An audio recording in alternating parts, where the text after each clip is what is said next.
আসসালামু আলাইকুম। সবাই কেমন আছেন?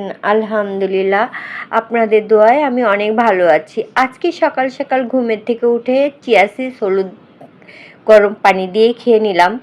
খেয়ে তারপর ভাবতেছি কি করব কি করব না। তো ঘরে এমনিতেই টুকিটাকি গুছানো আছে, তারপরও আমার আর কিছু গুছানো দরকার আছে। এই কারণে দেখতেছিলাম ফার্স্ট টাইম। আর আপনারা সবাই কেমন আছেন? বারবার আপনারা কমেন্ট করলে অবশ্যই ভালো লাগে। অবশ্যই আমার চ্যানেলটা সাবস্ক্রাইব করবেন, কমেন্ট করবেন। তা আপনারা আমার ঘরের মানুষ, যেমন আমি আপনাদের ঘরের মানুষ, আপনারাও আমার ঘরের মানুষ।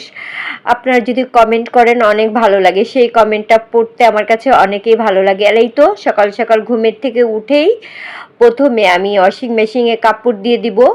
আর এই তো আলহামদুলিল্লাহ, আমি আমার কাছে একটা ফ্রিজ ছিল, আরেকটা ফ্রিজ নিয়েছি। তো এটাকে হালকা পাতলা একটু টুকিটাকি গুছিয়ে রাখছি। এমনিতে আমি টুকটাক করে গুছিয়ে রাখি। আর আজকে বানাবো গরুর তেহারি।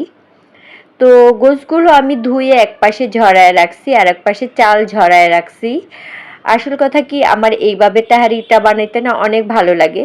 তো আজকে শর্টকাটে একরকম খাবার বানাবো, মানে এক টাইপের খাবারই বানাবো। আর আমার কাছে এইভাবে খাবার বানাইতে অনেক ভালো লাগে। মানে এক টাইপের খাবার যখন একটু কাজ বেশি থাকে তখন আমি এক টাইপের খাবারই বানাই, আমার কাছে অনেক ভালো লাগে। আর আমরা সবাই মিলে এইভাবে খেতে আমাদের কাছে অনেক ভালো লাগে, এক টাইপের খাবার সবাই মিলে খেতে। আর এই তো আমি এগুলা এগুলাকে সব ভুনা ভুনা করব, এগুলা রেডি করে রাখছি। আর আমি এখন অন্য পাশে আমি চালটা ঝরায় রাখছি। আর সবাই আমার চ্যানেলকে সাবস্ক্রাইব করবেন আর কমেন্ট করবেন। অনেক